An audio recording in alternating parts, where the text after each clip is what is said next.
Welcome to this latest edition of the Real Deal Podcast on this 30th of July 2020. Cyril Gerald-Quinn doing a live podcast. I understand. Been doing a lot of pre-recorded podcasts lately. I wanted to get back in touch with my peoples live. I know it's game night for the NBA. We'll talk plenty about that. Um, a lot going on, of course, with COVID. That's going to be a never-ending story for who knows for seemingly years. The way this thing is going. As always, you can catch this podcast on my YouTube channel. Of course, we're streaming live. It will be on Blog Talk Radio, iTunes, Stitcher, and a number of apps where you can find any podcast. Happy to be back with you live. I haven't done a live podcast in about a month. We've been doing a lot of podcasts with The Wire. Thanks to Robert Sapp for making that happen as well. He's done a tremendous job of breaking down these episodes. Got a major episode coming up on Sunday. The D'Angelo Barksdale Memorial. Well, it's not the memorial, but it's of course, the big episode, season 2, episode 6, where D'Angelo, you know, I don't. Yeah, anybody who's seen it knows what I'm talking about. So that would be a huge episode coming up on Sunday, and of course, I will be joined by Robert Sapp. We begin with the NBA. Um, as we speak, the Pelicans and Jazz are about to tip off. Um, Zion Williamson is a go. A lot of storylines in this game alone. Remember, this was, you know, you got Utah, who we don't know what the dynamic of the Rudy Gobert relationship with Donovan Mitchell, where they stand right now. Everybody's gonna say the right things, but if somebody gives you COVID, which we assume that Rudy Gobert gave Donovan Mitchell COVID, I don't see how that relationship can ever be fixed or repaired even this quickly, that quickly, even though that was about 5 months ago still. So Utah will be very interesting to watch. We know they're going to be in the playoffs for sure. I don't. They're not a major contender. We know this, but they'll be a fascinating team to follow over the course of this strange and new NBA season, this bubble season. As far as the Pelicans, the question will be, can Zion get them to the playoffs? Um, right now, I think they were 3.5 games out of the final spot, the eighth spot, 3.5 games with 8 games to go. Um, so we'll see if he can get them to the playoffs. Now he's not going to win Rookie of the Year. And of course even this will have no this games these games will have no effect on the Rookie of the Year awards. Which, by the way, I don't understand how these games don't impact MVP or those awards, NBA All NBA or Defensive Player of the Year. But that's neither here nor there, considering the big picture, and considering that when you look at all these sports leagues, the NBA by far, and I mean it's not even close, by far has done the best job as far as reopening. Now we'll see with the NHL. The NHL has 2 hub cities in Canada. Canada's COVID numbers have been good, um, so we'll see how that goes. Baseball has been an absolute disaster. It's been an absolute disaster. We'll talk more about that, but so far the NBA has been tremendous. I mean, you know, they've had 0 positive tests out of 354 since July 20th. They have been stringent as far as guys guys leaving the bubble, having to pay the price of doing 10-day quarantines. You saw what happened with Lou Williams. We'll talk more about that. Found that to be somewhat hilarious. The coverage on that. You saw what happened with the 2 Houston players early on. So the NBA is not messing around. They've gotten their money's worth as far as the $150 million that they spent on that bubble, and they've done a tremendous job. You can't give the NBA enough credit. I didn't even think they were going to make it this far to where the season would get started. To be honest with you, I was very, especially considering how Florida has been a hot spot. Florida, Florida, Texas, those California, these have been the COVID hot spots. Arizona, to say the least.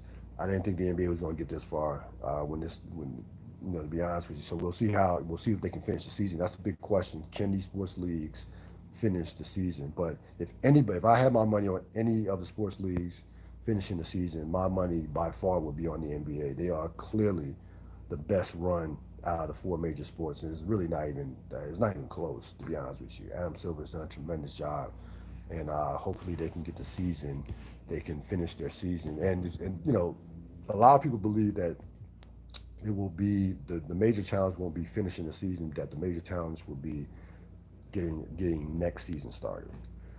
And, excuse me, and how the salary cap and all the moving pieces will go. But right now, they're just trying to get this season finished, trying to crown a champion with these 8 games and with the playoffs.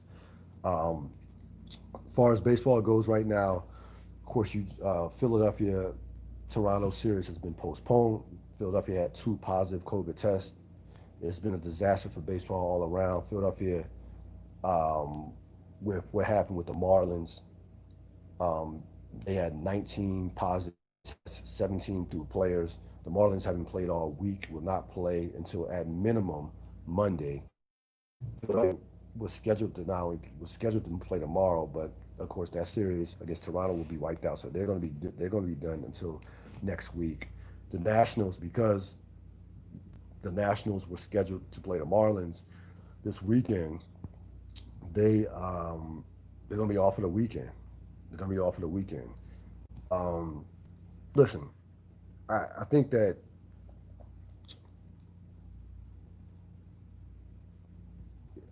it's funny. It's not funny, but it's interesting to see how people have responded or are responding to COVID, because you have various factions. You have a faction who thinks this shit is not serious. It's a hoax. This is a way to get Donald Trump out of office. You have a faction that's doing what they're supposed to be doing in terms of quarantining, taking it serious, and taking the necessary steps, following the CDC, following Dr. Fauci, and what have you. And you have a faction that's kind of like in between, where they'll go in as far as the social distancing, but then they'll be at a party, at a house party. So you kind of have three groups of people um, with this thing, in terms of three different approaches to COVID, and how this is being how people are view this. I'll say this: this is, to me, when you look at the history of these types of diseases, this is like it's the Spanish flu all over again.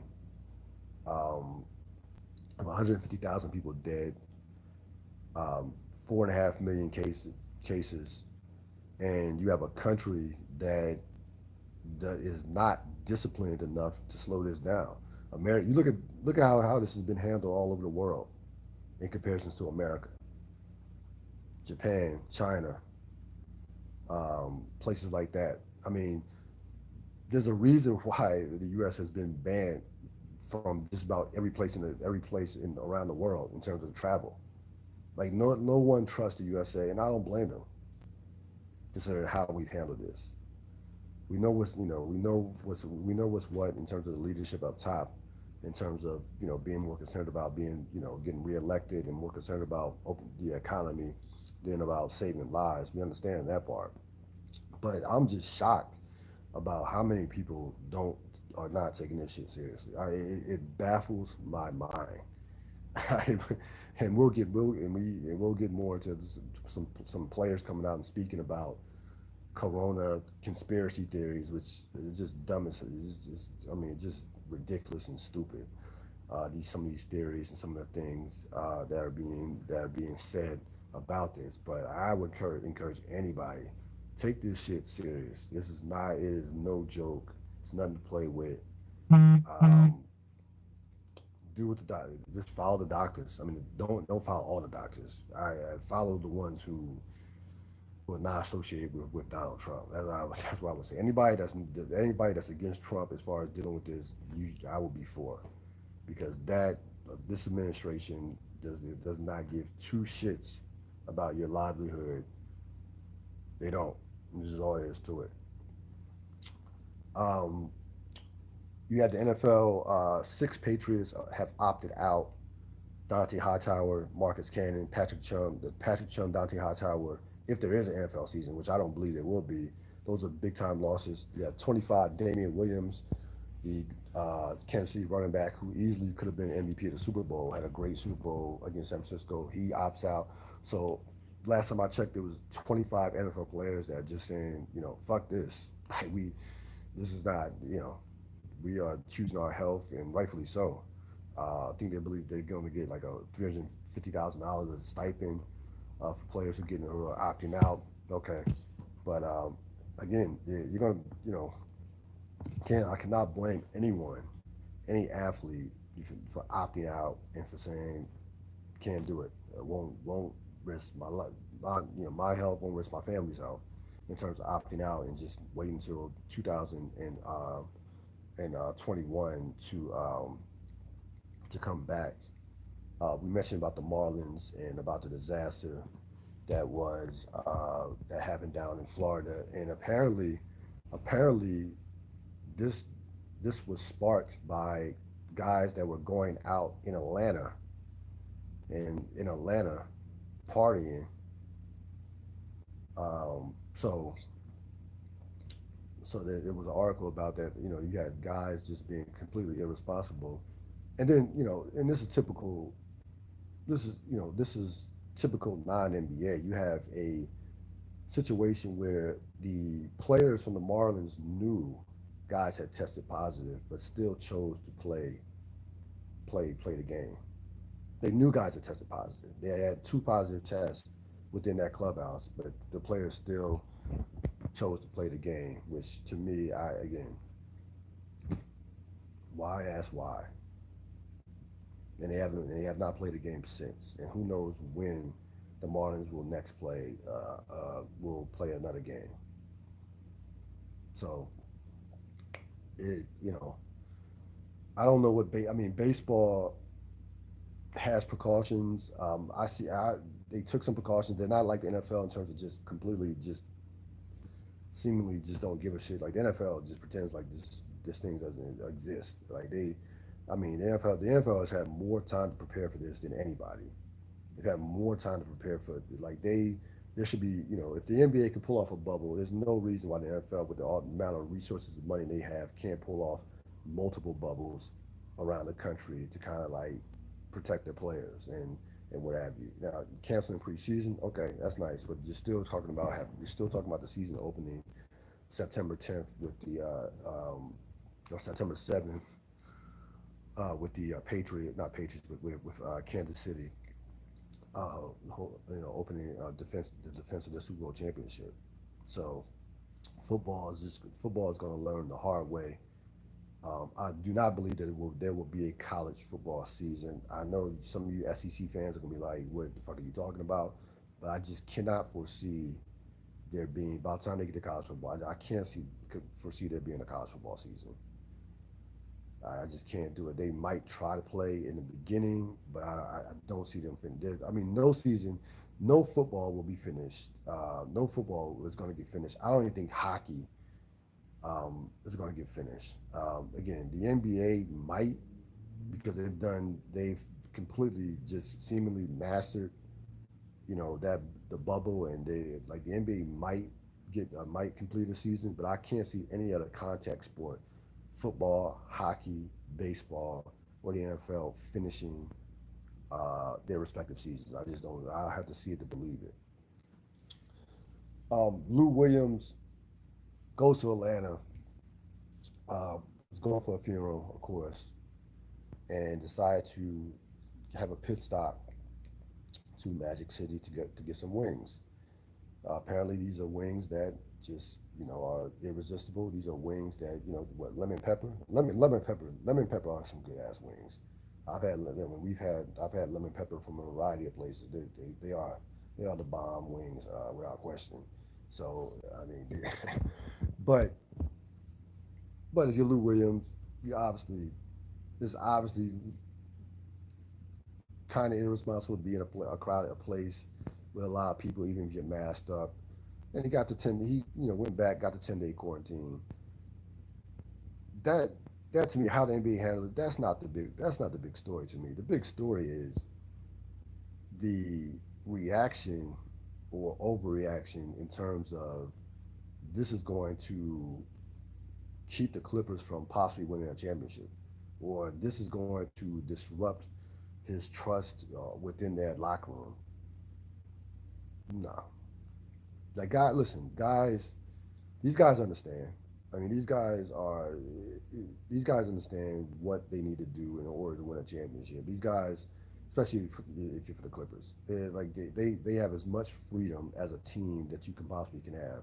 Like you've seen Montrezl Harrell leave the bubble, you've seen Patrick Beverly leave the bubble. You saw Kawhi Leonard arrive a little late towards the bubble, but I would not worry about Lou Williams messing up the Clipper chemistry and all of a sudden. If you're telling me that he's not now, if you're telling me that the Clippers that they're not healthy, that they have injuries, then that's one thing. But none of they're healthy. As long as they're healthy, they will be amongst the three teams, along with the Bucks and Lakers, will be right there in terms of. And I put Toronto in that on that level as well. I think Toronto has a legit chance to win a championship with their continuity. They arrived early. They've been there, done that. Watch out for Toronto. Matter of fact, I'm picking Toronto to get to the finals. That's my. I don't consider it to be a surprise pick or a pick that would shock anybody, but I like Toronto to get to the NBA finals. I really like that team, but I just don't see the Lou Williams situation being a major factor once playoff games start. For the Clippers, these 8 games are just like preseason tune-ups, get guys back in shape, to get their rhythm as far as continuity, get people back on the same page as far as chemistry. These are not games for seeding. Seeding doesn't okay. There's no home court advantage. It means nothing. Now maybe from a standpoint of matchups, who you play, who you want to play, who you don't want to play. But the Clippers are in a pretty good spot right now, and they are not going to fall apart to where the Clippers are going to fall from a 2 seed to a 6 or 7 seed. That's just not going to happen.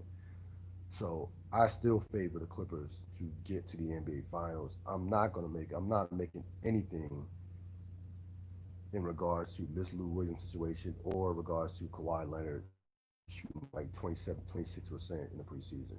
I mean, or in these warm up games going leading into the end of the regular season. It means nothing to me. Um, Teams that will be interesting to watch in this bubble with the NBA will be Portland, OKC, New Orleans, of course, Philadelphia. Those will be some teams that will be interesting to watch because Oklahoma City, again, a team that has had a great year, got a lot of continuity, a lot of chemistry. Uh, they, that'll be an interesting team to watch. I don't think they can make a major run. Maybe they can win a round depending on the matchup. Portland, if they get in the playoffs, can be dangerous. Like if I were the Lakers or Clippers, I wouldn't want to see necessarily want to see Portland in the first round of the playoffs. That'd be a tough. They won't beat the Lakers or Clippers, but it will be a tough knockdown, drag out type series with the amount of talent Portland has, considering getting back those 2 7-footers um, with Nurkic and Zach Collins. So they'll be interesting to watch. And of course, you have Zion, who I know the NBA in the worst way wants to wants him to be in the playoffs. In the worst way, the NBA wants him to be in the playoffs. It all hasn't been good in regards to the NBA. You had a number, so we all know what's going on with the protests that transpired since George Floyd was murdered on May 29th. or yeah, May 29th. I believe it was May 29th, and it's been about 10 weeks, and you could call it a reckoning, call it another deconstruction. You can call it, some people want to call it civil unrest. Call it what you want. The world has been altered. It's been changed. It's been somewhat changed. It's been we are not in the same world we are before May 29th. We've seen the impact that murder has had on society, and I'm all about hearing other people's thoughts and opinions on different subjects, whether I agree or disagree. The thing about it is, when you say something, when you come up with a conspiracy theory and it has no facts behind it, you can get yourself in trouble real quick as far as how you sound, or whether or not anybody's going to take you serious in terms of what you're saying. I bring that up I say it all that to speak on Michael Porter Jr.'s comments about this quote unquote Corona conspiracy. Michael Porter Jr. is 22 years old. Um, he already made a comment earlier about praying for the police that helped murder George Floyd, which was completely just tone deaf and unsympathetic to show the lack of empathy towards George Floyd's family and what have you, and Breonna Taylor and so on. And he makes a statement that the corona is being overblown. It's being used as a way to control population, um, criticizing the thoughts of a vaccine, um, and it's like you hear this and you say, "Hmm, okay." So you're making these statements, but what are you basing this on? Like this is pure conspiracy theory, and I just think that it's one thing not to know what you're talking about, but I think that just a lack of life experience. Like I wonder if Michael Porter Jr. has ever experienced any real racism in his life. I really wonder about that.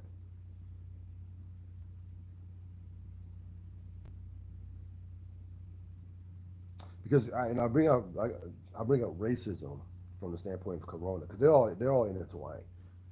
Corona, we look at the numbers, have affect Corona affects brown and black people the most. It's not even close as far as the death rate. As far as you're more likely, if you're black, or if you're a black or brown person, you're more likely to get Corona than you are any other group, any other culture, any other group. Period. So, to me, um, when you say that it's a conspiracy against this is a conspiracy, and I'll pull up what he exactly said. Let me pull this up now. What his exact statements were.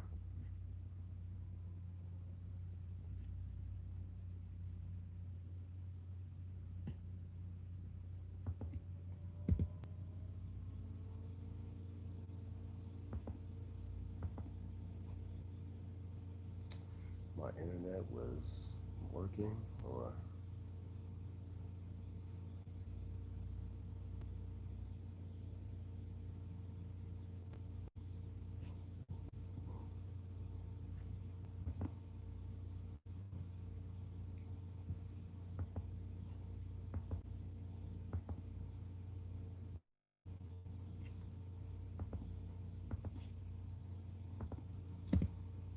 definitely not coming up right now. All right, here we go. Here we go. Sorry about that.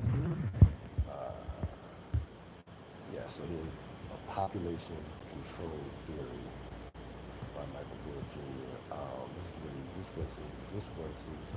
Were his exact quotes. Personally, I think the coronavirus is being used obviously for a bigger agenda. Porter said on Snapchat, it's being used for population control in just terms of being able to control the masses of people. I mean, because of the virus, the whole world is being controlled. You're required to wear masks, Porter added, and who knows what will happen when this vaccine comes out. You might have to have the vaccine in order to travel. Like, that would be crazy. Yeah, yeah, and by the way, that would be that's actually he actually I don't know if he meant to do this. He actually gave other countries a great idea as far as allowing people to come from America to travel to their country. Like yeah, you haven't taken a vaccine, you're not getting if you haven't been tested or you haven't taken a vaccine, you're definitely not coming here. So I don't he clearly didn't mean to say that or didn't mean to do, to give somebody another country idea in terms of how to be safe, how to be safer and be protected from possibly getting corona transmitted through travel. But it's just it's an ignorant statement, and again, it's a statement that you don't have. Again, I don't think Michael Porter Jr. has enough life experience to make that kind of statement. I don't. I like in you know someone was mentioning, well, somebody close to him needs to pull him aside.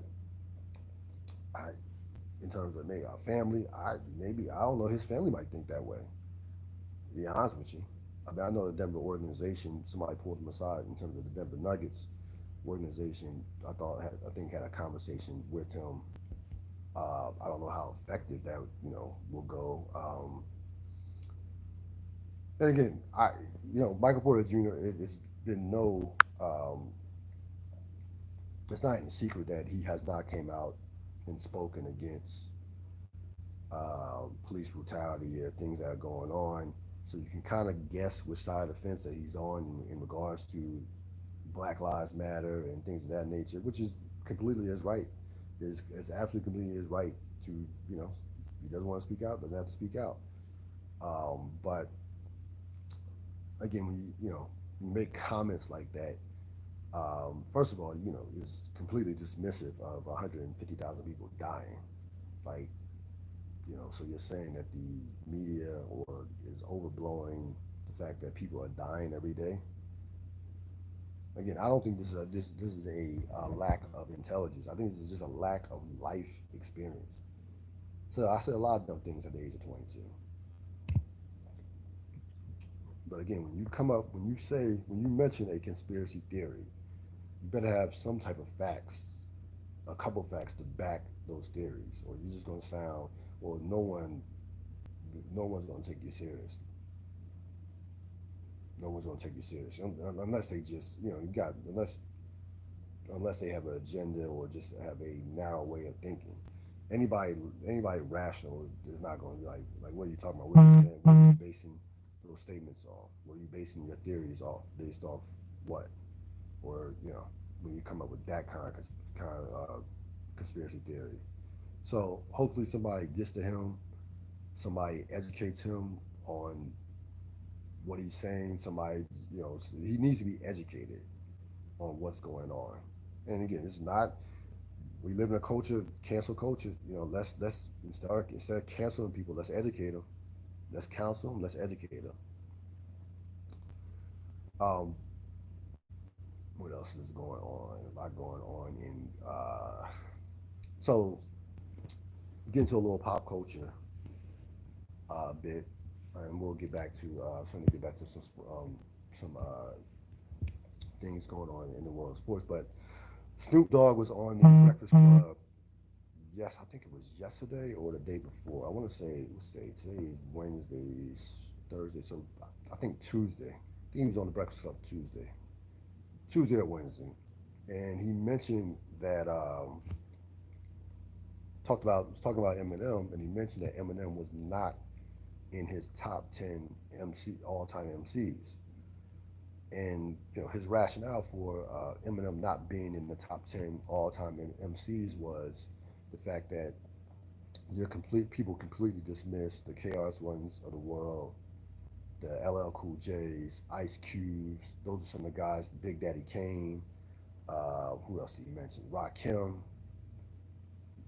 80s gets completely disrespected in terms of the all-time greatest rappers. I think he's right in terms of Big Daddy Kane and LL Cool J. I think people hold Rakim and LL, and I've seen a lot of lists, and LL, Rakim and Ice Cube are in the top 10 of most lists that I've seen.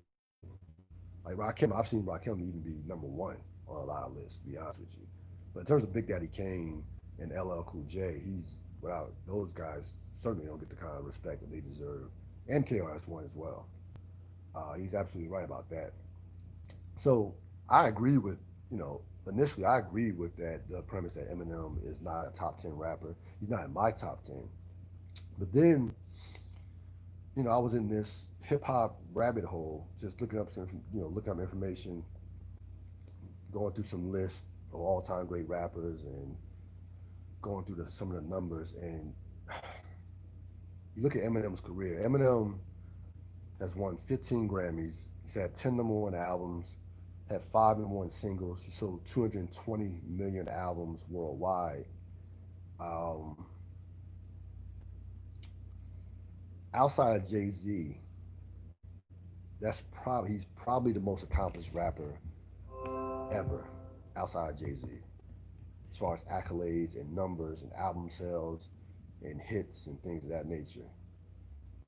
Drake is approaching. Drake is fast approaching. Um, it's hard to keep Eminem out of the top 10 list with that type of resume. Now I'm not saying he should be in the top 10. He's not in my top 10. But when you look at that resume, it's hard to keep him out. It's hard to keep him outside the top 10. Impact on the culture. You got to put that. You got to throw that into the mix. Now, again, Eminem to me, when you look at his body of work, the reason why I don't think Eminem is top 10, one, his music never resonated with me personally. I was never connectable from that standpoint.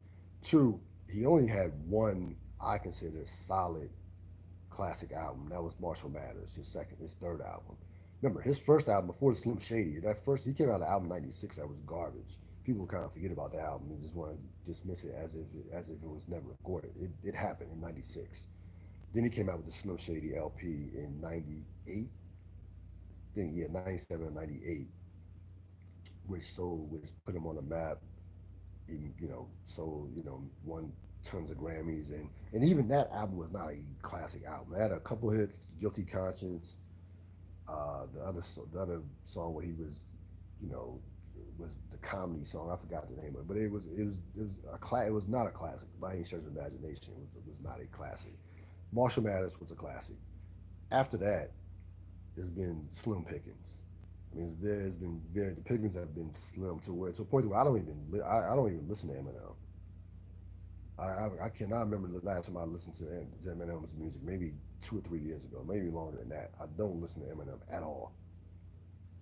So to me, when your music doesn't age well, and his music has not aged well, when you look at what he was talking about, and just the fact he never evolved as a artist to me. But again, someone who will argue for Eminem being in the top 10, top five will say, look at the accolades that I just gave him. And let's be honest, as far as the skill of rapping, Eminem is top three, top five, as far as being able to actually rap, that actual skill. You cannot deny his skill set from that standpoint. But his content, what he was talking about, his albums, consistency doesn't come close to some of the all time greats in terms of the top tier rappers. When we talk, the Jay Z's, the Nas's, guys like that, Biggie, Rakim, those, even Ice Cube and guys like that. So, it's very interesting to see that artistry versus numbers and accolades. And the guy, and again, I went down this hip hop rabbit hole last night, maybe earlier this morning because I was up late. And Drake is like Drake has had the most. Recently, he passed. He's tied with Madonna with the most top 10 singles of all time in Billboard. So he has the most top 10 singles of all top 10 Billboard hits of all time in terms of number one. Top 10. He has he has 26 number one singles, 5 number one albums, and has sold over 170 million albums worldwide. He is by far the biggest rap star in the game right now. It's not like he's not the best rapper. That's still held by Kendrick, but Drake is the biggest rap star in the world. He can name his price in terms of his next record deal. He can do whatever he wants as far as he moves the culture. He moves the industry. It's without question. Whether you love or hate him. But with all that said, with all that success, he has not yet released a classic album. Has a bunch of hits, but not had, but he has no he has not even had, he doesn't even have anything close to an album that's been where you can listen to throughout without skipping some tracks. So I mean, it's interesting with Drake. Drake is like James Harden out here. Bunch of stats, bunch of numbers, but no rings. And to me, a ring would be a classic album. James Harden has no rings. James Harden has all the analytics, the just insane numbers. Has won an MVP. Has been in MVP contention for like the last 5 years. But postseason, different story. And again, it'll be interesting to see Drake um, and how Drake is viewed 5, 10, 15, 20 years from now. A lot of people are going to have they're going to be people out there who have him as the greatest rapper of all time. There will be I mean, he's that popular in terms of this generation. But real hip hop people, real people who follow hip hop, especially somebody who followed '90s hip hop, know better. Know a lot better than that.